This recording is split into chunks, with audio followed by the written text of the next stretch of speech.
பிள்ளையார் சுழி போட்டு எழுதிடுவோம், எந்த பிழைகளும் இல்லாமல் உயர்ந்திடுவோம். பிள்ளையார் சுழி போட்டு எழுதிடுவோம், எந்த பிழைகளும் இல்லாமல் உயர்ந்திடுவோம்.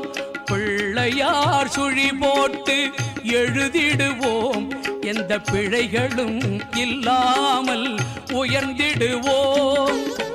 அல்லல் போம் வல்வினை போம் தொல்வினை போம், அல்லல் போம் வல்வினை போம் தொல்வினை போம். பால் ஆழியில் துயில்வோனின் மருமகனான ஞான பிள்ளையார் சுழி போட்டு எழுதிடுவோம், எந்த பிழைகளும் இல்லா